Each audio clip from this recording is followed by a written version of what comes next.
It's time for FLALAW, brought to you by the personal injury attorneys of Perenich, Caulfield, Avril Noyes. This hour will be informative, along with taking your questions and comments. Now, here are your hosts for today's show. Good evening. It is Tuesday. Yes, believe it or not, it is Tuesday. Some people think it's Monday, but it is Tuesday at 5 o'clock, and therefore we are here live on the radio at FLALAW here in the studios of WTAN here in downtown Clearwater, but reaching out throughout. My name is Matthew Noyes, and I am one of the partners at the law firm of Perenich, Caulfield, Avril Noyes, the personal injury law firm that kindly puts on this show every week for the last year and a half. And as a service to you all, we are the oldest personal injury law firm in Tampa Bay. We have been serving those injured in accidents since 1955. And so we are here today to answer questions that you may have relating to personal injury, auto accidents, trip and falls, workers' comp, Social Security, disability, and any other types of claims you may have. I am Matthew Noyes, as I said, but I'm also here with my law partner, Lorrie Robinson. Yes, always happy to join you at FLALAW. Yeah. All right. Let's see. I think we may have microphone issues. Let me talk like this. Oh, that sounds much better. Look into that. Sorry about that. This is Matthew Noyes, and Lorrie Robinson. Yes. And I are right here to answer questions that you may have regarding the law. There are 3 ways to get in touch with us. One way is by calling us. This is a live call-in show, so you can call us at 727-441-3000. And you can have your question asked and answered right here on the radio. Another way you can get in touch with us is through our Facebook page. We are presently live on Facebook. And so you can see Lorrie and myself right here in the studio. And that page is Perenich, Caulfield, Avril, and Noyes Injury Lawyers.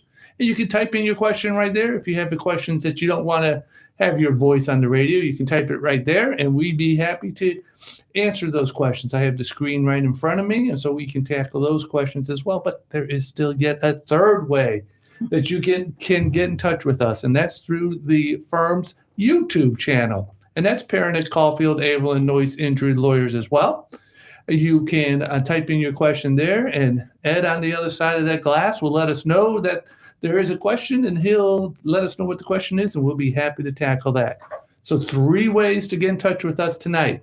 And that is call 727-441-3000, or Facebook at live at Perenich, Caulfield, Avril, and Noyes Injury Lawyers, or even our YouTube channel at Perenich, Caulfield, Avril, and Noyes Injury Lawyers. So if you have a question, don't wait until 5:55. Call us now. We'll be happy to tackle those questions. But Lorrie, you and I, we had a great lunch today with a new doctor in the area, and he asked us to talk about us a little bit, and so it was great to meet with him. But it was also great to share, kind of the philosophy of the firm as well. So if you can tell our listeners, a little bit about the philosophy of the firm, your tenure here at the firm, and such like that, that'd be great. Yes, well, as we always say, our law firm is the oldest firm in the Tampa Bay area in terms of being specialized in personal injury. I actually came to the law firm, it's amazing to me, 27 years ago, 1998. Wow. But as you preceded me by quite a bit, but Guy Perenich, the founding partner who had founded the firm in 1955, really set more or less the tone, and we think of it, and it really is true. The firm has a very family-like feel to it. Right. It always has, and as a result, we kind of apply that kind of philosophy to our clients when we take you in. We're very available. I think that's one of the things that I like the best about the firm is that we're not a huge operation call center, yes, and all that kind of stuff. So every so often, you talk to somebody who's had another experience with another law firm, and they weren't even able to talk to their attorney. Well, you can always talk to us as a part of the process of representing you, and we're very open in that way. And I think that's a big distinction, especially for a firm like ours that shares so much experience going back for so many years, that it provides an opportunity for people to have help in a very difficult time in their life. Because if you experience a personal injury, that often may impact your ability to work, and obviously has an impact on your home environment. It's a hard process to go through. That's exactly true. And many of those personal injury attorneys that you see on the billboards or even on TV, many of them don't have a centralized office here in Clearwater or in Pinellas County. Mm-hmm. Some do, but many of them don't. And I think that is important, because you need to be able to go and meet your attorney someplace. And the other thing that happens very often is that attorneys who do handle personal injury, not all attorneys will actually be willing to take the case all the way to a trial. And so if you have a case that needs to have lawsuit filed on it, there are many attorneys that will refer those cases out to specialists. Now, we take those kinds of referrals because we are specialists. I mean, as you know, I was very excited when I came to the firm. I was able to complete the requirements to become a board certified civil trial lawyer, which is a designation of specialty in trial practice in the personal injury field. Yeah, there's only 2% of the attorneys here in Florida that are board certified. And you are one of them in our office, and Brian Caulfield's another one. So there's 2 out of the 2% right here in our office. And it's a reflection on the fact that there's a lot involved with getting that certification, having significant trial experience, ongoing trials, because you have to get renewed every 5 years. So I mean, we have something special to offer, and we love doing it. Yes, we really do. I was just playing with AI a little bit before the show. And I said, send me some goofy questions to ask a personal injury attorney during a radio show. I didn't print those out because they were a little too goofy. But one of the questions that was asked, I thought that I'd ask you, because I know your history. Lorrie was born at Morton Plant Hospital right down the road here. That's true. I'm a true native. True Pinellas County. Pinellas County, right. Yes. There's a period of time that you lived outside, but not a long period of time. But one of the questions says that if you were not the personal injury attorney, what would you be and why? Oh, wow. Huh.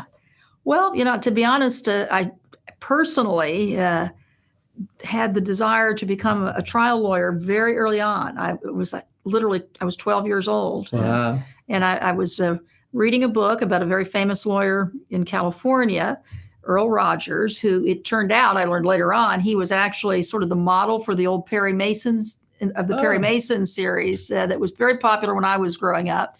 Raymond Burr was an excellent lawyer, and people can watch these. Of course, we can see everything now through streaming and that sort of thing. But so I actually had that desire so early on. The other things that I thought about, though, I love history, so I might well have gone down the path of maybe being a history teacher or something, possibly. For a while, I even thought, well, maybe a psychiatrist. So it turns out in law, obviously, we spent a lot of time counseling people. So we sure did. That kind of instinct, I think, has been sort of fulfilled a little bit in the counseling aspect of attorney and counselor at law. But honestly, very, very hard to imagine after so many years now.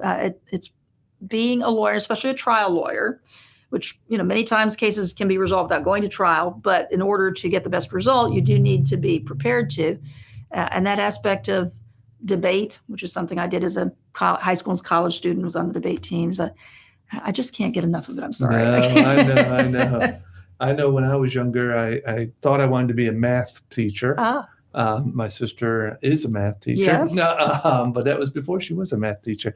My mom was a music teacher. And so I thought, go into math. But as crazy as that is, I also thought about being a semi-truck driver. Oh, my goodness. Because I like listening to music. I said, well, that's a great opportunity just to listen to music. But, you get on these roads out here, and that changes your mind pretty quickly that there's no way I'm going to be a semi-truck driver. So not these days. Yeah, and then I had a pretty bad car accident when I was 16 years old, and a lady from New York ran a red light on US 19 and smashed smashed into me, and I had a very fine attorney help me out, help my family out. Quite honestly, I was only 16, and I didn't really appreciate the magnitude of what a car accident can have, not just on your body, but on your life, and then also what the insurance companies do. The insurance company contacted my mom and said, "Oh, we're sorry to hear about your son. Let us offer you pennies." And my mom didn't know. She wasn't through the process. Sure.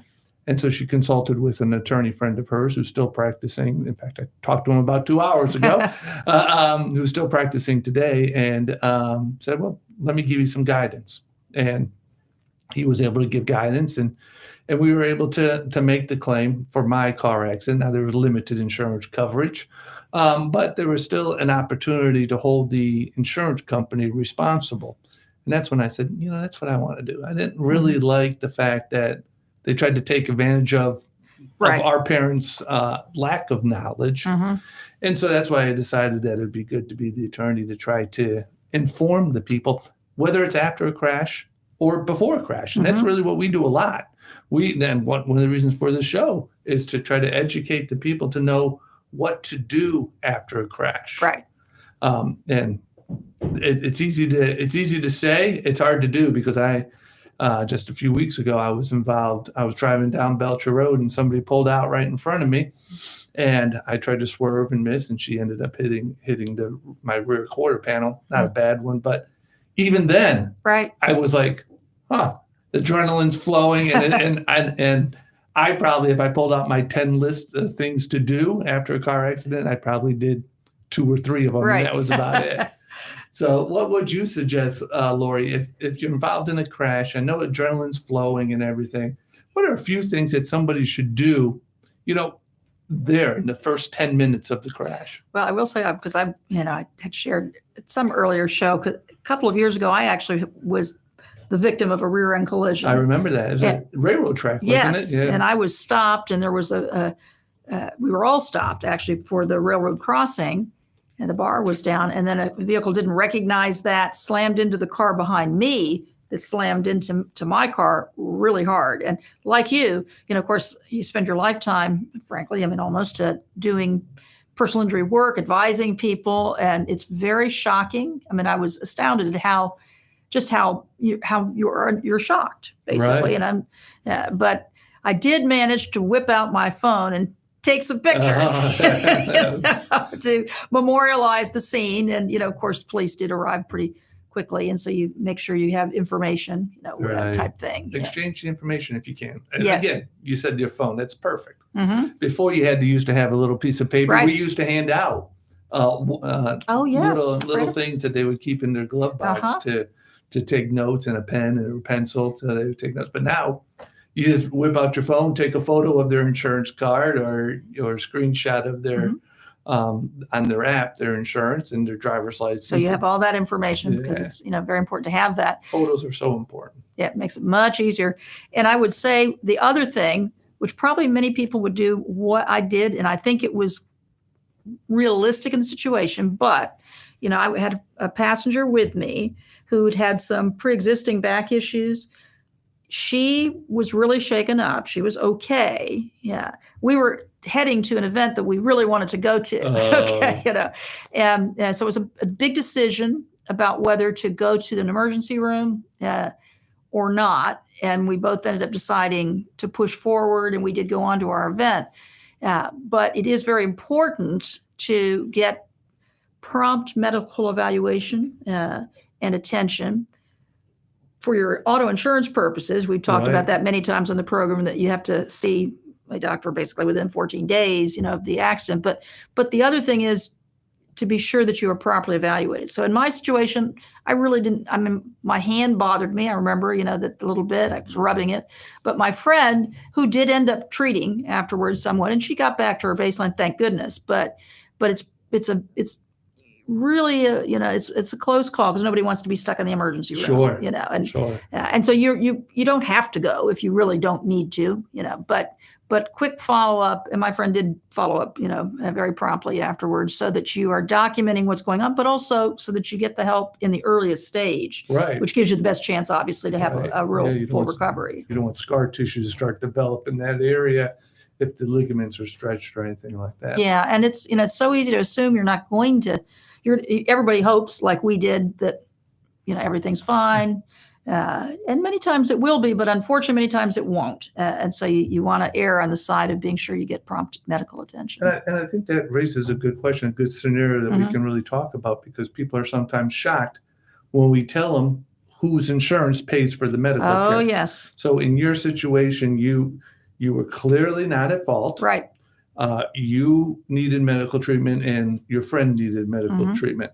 Let's assume your friend owned a vehicle. Right. Okay. I can't remember if she did or Yeah. not. But why don't you tell the listeners, who paid for your medical care? Right. So in that scenario, and this goes against the grain for many, many people, you can understand why. You think, well, why should my insurance be responsible? But the Florida no-fault law that requires, if you own a vehicle, that you will have PIP, personal injury protection coverage, that's the coverage that pays. So in my scenario, my auto insurance would pay the initial medical expenses up to a total of $10,000, 80% of them. And then I have what's called medical payments coverage, which is the supplement. So up to, the $10,000, I would have had my medical bills covered. My friend did own a motor vehicle, and she too would have gone actually to her automobile coverage. So she would go to her car insurance, even though she wasn't in her car Right. at the time of the crash, and the car she was in was not at fault. Right. Yeah. And then it gets, even more complicated if you have a situation where there's ongoing issues that merit an actual claim for additional damages, basically. And in this particular case, the car that actually caused the accident, we learned, had no liability insurance whatsoever. And Wow.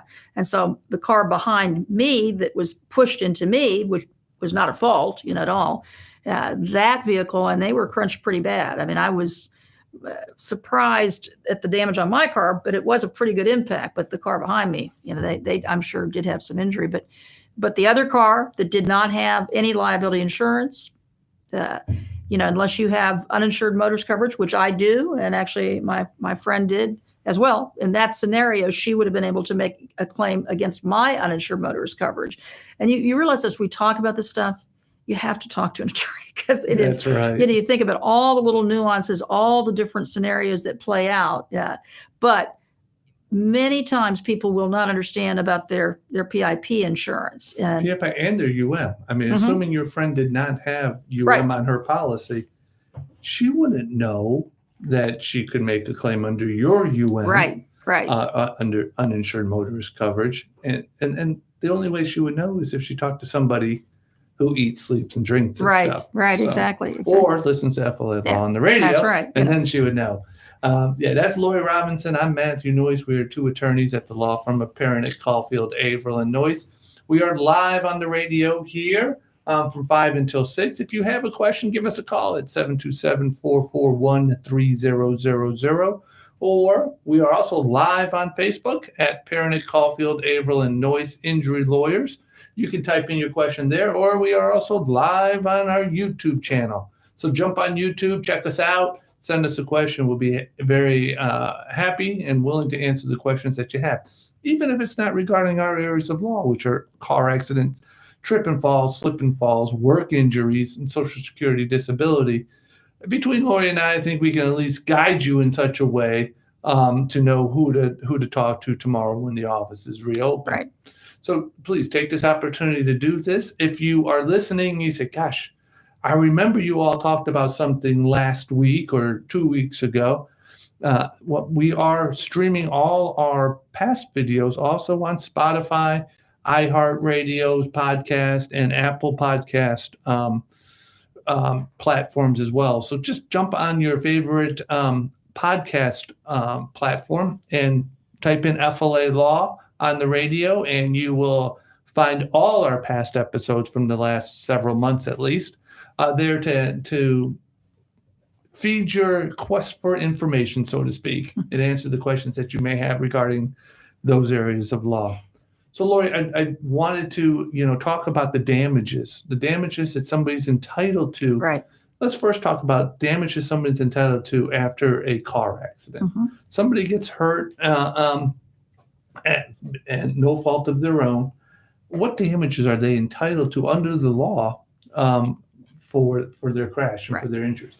So you're always entitled to damages for your medical expenses that are reasonably incurred and related to your injury, and to any out-of-pocket losses if you lost wages, that sort of thing. But the other part of the damage component of a claim that is really the biggest part for most people, really probably for everybody, is really the intangible emotional distress. Pain and suffering is the legal terminology.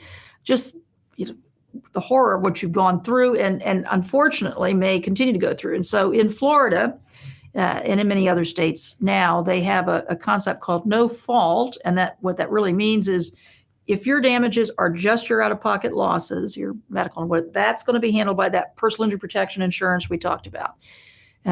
Kind of true. Because it's only 80%. Yeah, 80%. And then you could bring a claim against the other driver for the excess of that. But for those damages, those intangible damages for pain and suffering and just the hassle factor of the whole process. I call them PETA damages, for pain and the what damages. Right, yeah, that's probably PETA damages. And those damages are only available if you have actually sustained what a doctor believes is a permanent injury. And that can well mean, and in many of our cases does mean really, that unfortunately you have a residual chronic injury that causes residual pain to one degree or another. And unfortunately, that doesn't really ever go away. And if you're in that situation, then that would constitute a permanent injury. It is a medical determination. A doctor would have to have that opinion. But, sure. But in that scenario, then you can recover for pain and suffering. But the weird thing is, suppose you have, a broken leg or something like that, that hurts like heck. It takes, maybe 6 to 8 weeks or whatever, a couple months, maybe 3 or 4 months to recover from, but you recover fully. Right. You do not have a permanent injury, which you would prefer to have. So obviously, sure, in this scenario, you definitely would prefer to not have a permanent injury. But you can go through something extraordinarily painful. And we hear that a lot with broken ribs. Yes. Broken ribs, oh my goodness. Right. They're horrible. They hurt. I had broken ribs, and they hurt profusely. But doctors have said that they heal even stronger than before they were broken. Now, I don't know if that's really true, but that's what the doctor Makes you said. feel a little better, I guess. Surgeons always say that they're better off now that I did your surgery. Yeah. I don't know if that's always true, but so that's the same type of thing. You can have fractured ribs and not have a permanent injury, so to speak. And so you're limited to just your past and future medical bills and lost wages. Now, having said that, there are many injuries. I'm thinking like a fractured wrist or a fracture really anywhere that you may heal very well, but you still do have from time to time chronic pain as a result of that underlying injury. Sure. Now, that is something that would constitute a basis to make a claim for pain and suffering. Yeah. So it's not that you're totally foreclosed, but if you really do have the classic broken rib, fractured rib that you do actually recover from, and there's no ongoing issue that's a problem for you, then in that scenario, your damages will be your economic losses, whatever those may be. Yeah, but not for pain and suffering. And it can be very difficult for people to appreciate that. But, if you're in an accident, unfortunately, we so often see people, you can be in what seemed to be a relatively minor car accident. Right. And some people will walk away fine. Other people, and obviously as we get a little bit older, we're more likely to have something that we don't recover from as fully. But you can end up with something, like the proverbial whiplash, which is kind of minimized by people. And yet, I was going to ask you that because it's people say, "Oh, he just has whiplash." Right. Well, whiplash can be a very significant injury. Nobody that has that or has ever had that would say that. Right. Because it's really awful. Many years ago, I literally slept wrong and ended up with a cervical sprain was the diagnosis. And fortunately, in my case, it didn't come from a trauma. It was just however I late, I guess, or whatever. It was horrible. But it, of course, went away after a week or at most 2. And I happened to be doing personal injury at that time. That was earlier in my career. And I thought to myself, I can't believe what our clients go through. I mean, this terrible headache at the base of the neck and, taking the anti-inflammatories and the muscle relaxers, absolutely awful and very painful, very, very painful. So if it is something that's confined and it goes away, which my particular situation was not traumatic, so it did, thank goodness. But I never forgot how bad it felt. And if it was something that you were going to have to live with the rest of your life, or worry that there would be flare-ups that you would live with the rest of your life, it's a very significant injury. But it's called, quote, soft tissue. So it's not something you can see on an X-ray or an MRI, and so people, certainly in the insurance field, have tended to minimize it. But it's not minimal if you have exactly. A soft tissue injury. I mean, your heart is soft tissue. Right. I don't want an injury to my heart. No. Your brain is soft tissue. You don't want to have an injury to your brain. So when they say, oh, your client just has a soft tissue injury, it's like they'll trade places with you anytime. Right. Because really what it is, especially with the whiplash, the deacceleration, the acceleration injury, your neck is being whipped. That's why it's called whiplash. Yeah. And it's being whipped, and the ligaments are stretched in that whipping motion. And the only way they heal back, if they don't heal, if they're not stretched too far, but if they're stretched, the only way they heal back is with scar tissue. Mm-hmm. And if you have scar tissue, then you're not having blood flow to those areas that they used to flow smoothly to, and you result in that either muscle spasms or restricted range of motion, the headaches that shoot up. Those are very common complaints that we hear. And we're not surprised, no, because we've seen it for over and over again, decades, right? And we're also sadly not surprised when the insurance companies minimize that, but we're always very well prepared to fight that if we need to fight that. Yes, absolutely. I remember early in my career, before I was an attorney, I was legal assistant. In fact, at the law firm, I was a legal assistant before I became an attorney, and so I would help Mark Perenich with his cases. And there was one adjuster at the Good Hands people that was so difficult to deal with. Oh my goodness, she was so difficult. Always minimized the injuries, always thought the client was faking, always wouldn't properly evaluate the case. All of a sudden, we didn't see her on any of our cases. And it went for months and months and months that we didn't see her on any of the cases. And then probably about a year after, I finally asked another guy who was an adjuster there too, where is so-and-so? And he said, I'm not supposed to tell you this because you're a personal injury attorney, but she had to get out of the business because she could not believe, because she had a car accident and she had the same symptoms that she was telling all of us that was so minimal, and she was experiencing the same symptoms, and she just couldn't continue to make those arguments because she had to live through herself, that. And so she got out of the business. Oh my goodness. Oh. And in fact, Guy Perenich, he was an insurance adjuster. He was an insurance adjuster before he became a personal injury attorney. So so it is amazing. We see all kinds of things, and after an auto accident, and but we also do medical malpractice claims as well, and there are damages in a medical malpractice claims that are similar to that in an auto case, unless it's a wrongful death case. And if it's a wrongful death case, the statute 35 years ago changed, and it restricted who can make a claim for wrongful death. Not to be too technical and all that, but Lorrie, can you tell our listeners, what restrictions were on the wrongful death in a medical malpractice case? So we're talking again here about damages for pain and suffering. And so what happened 35 years ago was the law normally, so if you had a wrongful death, a situation where a death occurred as a result of negligence, and in this particular context, medical negligence, then but for that law, a child would have an adult child would have the right to recover for very real damages, obviously, of pain and suffering. For losing their parent. Right, exactly. Yeah. But what they did is they changed the law, and they said that you could only have those damages for an adult child up to the age of 25, and they limited it. So if your children were older than 25 years old, then no claim whatsoever. So you could imagine older people, obviously, as their children are going to be older. Right. And if they don't have a surviving spouse, so the law would permit damages from your spouse. If you lose your spouse as a result of medical negligence and you're surviving as a spouse, you would have the claim for damages. If you had minor children, but minor would be defined as 25 or below, they would have a claim for their loss.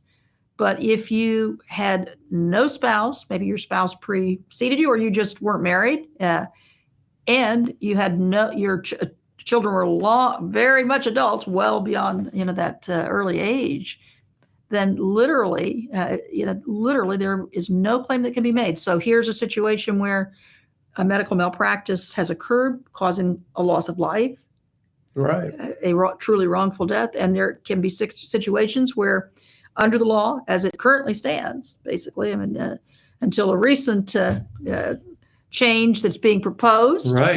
It always baffled me is that you can have an auto accident that resulted in a death. Right. And the adult kids would be entitled to pain and suffering upon the death of their parent. There's many 30, 40-year-olds that are very close to their parents. Absolutely. I can't imagine. Right. But if it's an auto accident, they have a claim. But if it's a medical malpractice case, they don't have a claim. Right. Never made sense. It's been fought in the legislature for many, many years. And then finally this year, they passed a bill, both the Florida legislature and the Florida Senate, I guess, right? Yeah. Senate. The House passed a bill that took that exclusion. They call it a kill free or free kill.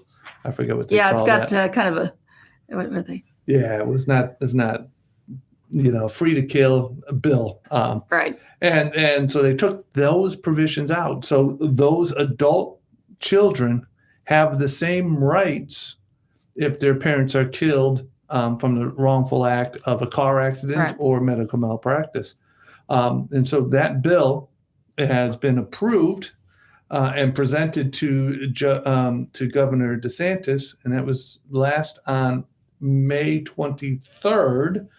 Just last week, I guess, 4 days ago. Oh, yeah, wow. Right. Yeah, and so now it's just up to the governor to decide whether or not he's going to sign the bill into law or veto the bill. And sadly, I think he's given the impression that he's going to be vetoing the bill, and with part of the argument being that it's going to raise medical malpractice claims. Right. That's always the argument. But this does seem a situation that's so clearly unjust, really. So I think it's. They still have to prove that the doctor was negligent. Yeah, we're literally, and of course, we always talk about this, that, the part of the value of the personal injury system, and you were talking about even your own experience as a young person when you had your accident, you are holding people accountable. This is so here you're talking about physicians, and yes, you could bring some sort of, you could institute a civil, professional dispute within the board of medicine or something. But in reality, the things that hold people responsible largely are damages for the harm they've caused, and to eliminate that exposure. Just the idea that literally something terrible could occur, and in a large number of situations, which there's not a quote large number of malpractice cases across the board. There are a significant number, but it's, obviously we would hope that that's not something that happens all the time, but it does happen with enough frequency that our law permits people to have recourse. And obviously we would like it to happen even less frequently. So the idea that a terribly egregious act of malpractice could occur without any recompense at all, without any accountability at all, to the harmed members of the family just doesn't seem right. So I don't know. We'll see what has happened. I mean, it's not like our legislature is, out there trying to create problems for the insurance industry. They're very conservative. So I mean, they're responding to something that really is unjust. Right. So hopefully Governor DeSantis will give that more thought. We'll just have to see what happens. But I'm glad that the fight is on to try to rectify and change that law, because it's not a fair law. Right. And we, as our firm, Perenich, Caulfield, Avril Noyes, we take all kinds of calls that people believe that there's malpractice that occurred. We reject or about 99% of the calls, because although something bad happened, doesn't mean that it was malpractice. Right. They didn't get the results that they wanted. It was some assumed risk of the surgery that developed. So in order to be held accountable for the negligence, the plaintiff has to, or the patient has a high burden to try to prove that the doctor was at fault. People have, I think some of the hardest conversations to have with a client are explaining that malpractice, it's not that you got a bad result.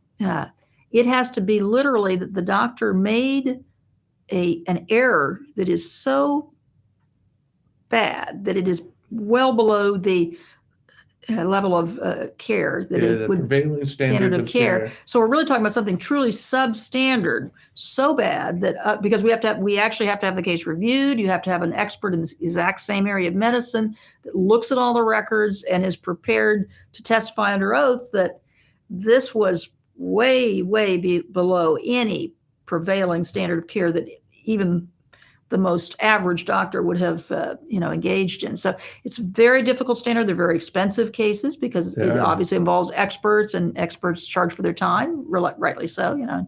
So it's very hard to pursue a malpractice case. And if you do, it's because it's gone through this rigorous screening, which is required by the Florida legislature, the Florida law, and all lawyers. We're not going to be unique in this. It's very. These are not cases that lawyers take lightly. Right. They can't. No, they have to evaluate each one of them, and if we can prove that there was malpractice, and then we'll take on the case. And then the other thing that happens, again, kind of a little bit like we were talking about with the no fault standard, but suppose you are the victim of medical malpractice, but thank goodness, ultimately you recover pretty fully, so that was terrible experience. But because of the expense to pursue these cases, if a person makes a pretty good recovery in a relatively short period of time, it's very difficult economically to pursue the case. So a lot of factors. But this is definitely not a cookie cutter situation. This is a classic situation where if you have anything that you are concerned smacks of malpractice, it's something to have reviewed by attorneys that handle malpractice cases. I agree 100%. I think it's very important that, and that if you have a question regarding the law, especially in the personal injury arena, us and probably everybody else that does what we do are willing to talk to you to answer your questions, to try to provide you guidance of whether or not there is a case that you can pursue. If there's a wrong that can be fixed. Sometimes there's wrongs that just the legal system just doesn't allow us to be fixed. Right. And in situations, there's one of the situations is when somebody causes a crash and the person who causes the crash doesn't have any bodily injury liability coverage. That's not against the law. Right. In most situations, you're not required to carry bodily injury insurance. It's silly not to, but you're not required to. But let's assume that person causes an injury to Mrs. Jones. And Mrs. Jones doesn't have uninsured motorist coverage either on her policy. But she has a lot of medical bills, and she has a lot of injuries, and she really wants to hold the person accountable. What in reality can she do? And I guess what can she do? And then what in reality is is really the most feasible thing in that situation, Lori. Unfortunately, without applicable insurance coverage, it's very unlikely that you can make a recovery against a person. I mean, you always have the right in the claim in an auto accident situation, using that example, is made against the driver that caused the accident. They are the ones that are responsible. We have our various critiques of the insurance industry, but the other part of it is it does make it possible to actually make a financial recovery if there is insurance coverage by the party that is at fault, right? For the damages they caused. If you don't, then pretty much you're limited to, if you went all the way and got a judgment, that the person's license might be suspended until they got some liability coverage, but there's nothing as a practical matter. Right. You can take them to litigation and take them to court, right, and get a piece of paper saying you're entitled to all your damages. Right. But trying to collect that would be a problem. Very, very, very difficult. It's unusual. Now, when we have a situation that we're consulting with the client to try to figure out what their options are, we'll run an asset check to be sure that you don't have a person that might be collectible, but it's very unlikely. Right. It is. And just like the kill free or free kill bill, we and others in Florida have been trying very hard to make bodily injury liability coverage mandatory. There are some states that have, I think a lot of them have mandatory bodily injury liability coverage. We just haven't been able to get there yet, but I'm hoping. Yes, because it really, at least to have some coverage, $25,000 or something, so that you don't get into this situation, even 10 at this point. But I mean, something that would at least provide some ability because the law recognizes a car as a dangerous instrumentality, right? Which obviously we all know that, and it's a flaw in the law, because if you're going to drive a car, you really should be financially responsible. And of course, obviously, though, insurance is expensive, and there's a lot of arguments, I guess, on all sides of the issue. But what we see, which is very tragic, particularly when you have someone that has a very serious injury, and there's nothing you can do. There's no financial recovery at all. It's. But that's why I think it's very important that if people are in that situation, that they talk to an attorney. Yes. Because kind of like what we talked about earlier in the show, is we know what questions to ask. Right. Under an auto accident, you just don't look at the driver. You have to that may have caused the crash. You look at the owner of the vehicle, because the owner is responsible for any driver that they have with the vehicle. Mm-hmm. So that's one way to look at it. You look at see whether or not there's an employer, if he was driving for an employer. Well, maybe there's coverage that way. Right. And then you turn to the uninsured motorist. You got to look at, okay, do you have uninsured motorist coverage on the policy? What car were you in? And does your household have any uninsured motorist coverage? So there's so many things that the average person who doesn't eat, sleep, and drink this stuff won't even know to look, wouldn't know what rocks to look under. Right. And we always spend quite a bit of time looking under every rock to be sure that we've explored every possibility for coverage. Right. And I think that's so important. And that's why we encourage everybody, if you're involved in an auto accident, talk to an attorney. You can call us at, not during the radio show, you can call us at 727-796-8282, or jump on our website at voiceoftheinjured.com or usalaw.com. And you can type in your question there for us, or even request a scheduling of that. But talk to an attorney, because insurance companies have lawyers looking out for their best interest. Oh my goodness, yes, because of course, it's only fair that we have that you have an attorney looking out for your best interest. How many times do we have clients that get a call? It's obvious that there could be some injury, and so the insurance company is right there, ready to give them a couple $1,000. Just sign here, and before the person even really knows what they're dealing with. It happened to us last week. I talked to one of our past clients who we helped probably 10 years ago. And she came to us after a crash, and she said, "Oh well, the at-fault driver's insurance company offered me $5,000, and they sent it to me, but they told me I still had $10,000 remaining." And I said, "That doesn't smell good," And sure enough, they gave her a check for I think it was $2,000, quite honestly, a check for $2,000 with a release, and she in essence settled her case. And the $10,000 that they were talking about was the PIP coverage, her own PIP coverage, and so, but she didn't know. I mean, she should have known. We represented her, but I don't think it was for an auto accident. But we did represent her in the past, and I just wish she would have called us before she took that call from the insurance company. And we may have told her, "Listen, if you're not hurt, don't get us involved. You can deal with the insurance company yourself if you're not hurt. But if you are hurt, the 10 days after the crash are not the days to be talking settlement of your claim." No, and it's, I mean, if you are literally not hurt, okay. But, so I often. wouldn't even say 10 days. I would say, there's a reason why PIP says 14 days. Right.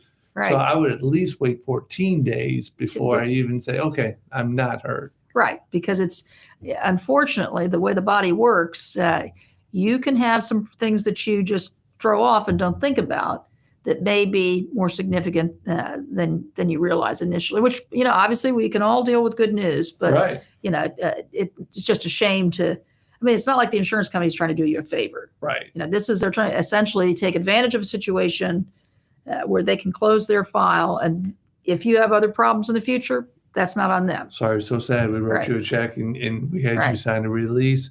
You didn't get to see the check. We just automatically deposited into your bank account. You didn't really get to see the release because we emailed it to you with a sign now. And so you would have to scroll down in order to read it.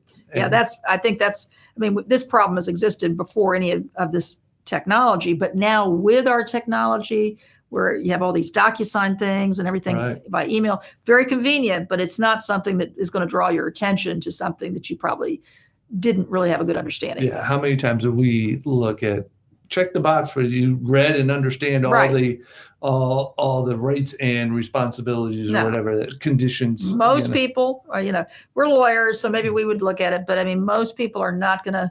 They're just going to check the box. Check the box because you can't sign the release until I don't even know if they give that opportunity to say you understand you're signing a release. That's probably what they should do. They should probably make you click off something saying you signing this forever bars you from making a claim. Right. I don't think that will ever happen. Now, the other thing we also should point out is how important it is to go to an attorney very quickly. Not, within a relatively short time, certainly probably ideally before the 14 days, but they changed the law for the statute of limitations and from 4 years to 2. So for years, you had 4 years to bring a claim. Now it's 2.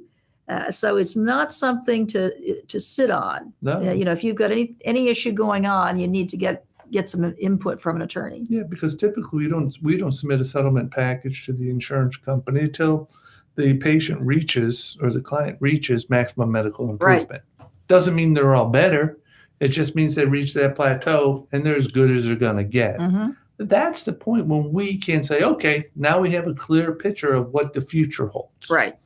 But sometimes that maximum medical improvement or MMI is 9 months or a year. If they had surgery, it's even longer from the date of accident. Well, you only have a 2-year statute of limitations to file a lawsuit. So you got to jump on that sooner than later in order to start putting the puzzle pieces together to show a jury ultimately the clear value of the claim or all the damages of the claim. Lorrie, I'd be remiss if I didn't also talk about just a little bit about the other practice of law that we do, and that's Social Security disability. In the past few years, we've really noticed an increased need for an advocate for Social Security disability. And so can you just tell our listeners a little bit about Social Security disability, when you should consider Social Security disability and such? And I would underscore what you've said earlier. We take many, many calls to just give people input and advice. People that are still working, but realize that they have medical issues that are going to prevent them from continuing to work over the long haul. And it's good to talk with an attorney that does Social Security in the time frame to get a little understanding of the system, because for Social Security, you have to be unable to work for 12 consecutive months or longer. Right. And, we will often file an actual Social Security claim prior to the expiration of that 12 months, but it will be in a situation where, unfortunately, it appears the individual really is not going to be able to return to work. So Social Security it's your benefits, basically. Right, you paid into it. Sometimes people say, "Oh, I've seen so many people on Social Security, and they're just milking the system." Social Security disability is getting your Social Security retirement early due to a medical condition that prevents you from continuing to work. Right. So it's absolutely not an entitlement. It's a benefit you have. There is a welfare version of the program called SSI. And in that situation, that's means tested. So if you have any significant assets, you're not going to qualify for that. But again, the point is, it gets some input. If you have a situation that is preventing you from being able to function, or you're beginning to see the writing on the wall, so to speak, that you're not going to be able to carry on, then that's the time to talk with somebody so you get an idea. Because we just went through some of the intricacies of the personal injury and the PIP and this and that. The Social Security is a whole other monster in itself. In theory, it's something you can do yourself, but having been a lawyer for a very long period of time, I cannot imagine trying to handle it if you had no idea really what they're even looking for. No, I agree. Well, if people have questions after the show, or any time except for Tuesdays between 5 and 6, Lorrie, how can our listeners get in touch with us? Well, of course, you can always call our law firm at our main number, which is 727-796-8282. And then in our age of websites, our website at voiceoftheinjured.com or usalaw.com. You can easily go on there, and we have contact information as well. You can email us. There's a chat thing, I'm sure, because everybody does that these days. That's right. But the easiest way, obviously, is just to call. But you can also do the email, which actually, I would say more and more. I'm kind of dating myself a little bit, because we have many, many clients now that are coming to us through the website. That's true. Because it's kind of what people do, really. Right. We get right. Or if they want to wait a week and call us next week on Tuesday from 5 to 6. Next week, Jacqueline Bryant will be hosting it. I can't believe next week starts June. But Jacqueline Bryant, another partner at our firm, will be hosting June's episodes. Mm-hmm. But you can always have any of our prior episodes on any of your favorite podcasts. Just look up FLALAW on the radio, and you'll find all our past episodes as well. This is Matthew Noyes. We are Perenich, Caulfield, Avril Noyes. It's been an honor, really, to be a voice for those that are hurt, for 70 years and beyond. Yes. So as I always like to end the show, I hope that you drive safely, but also watch out for those who don't. Take care. Bye-bye.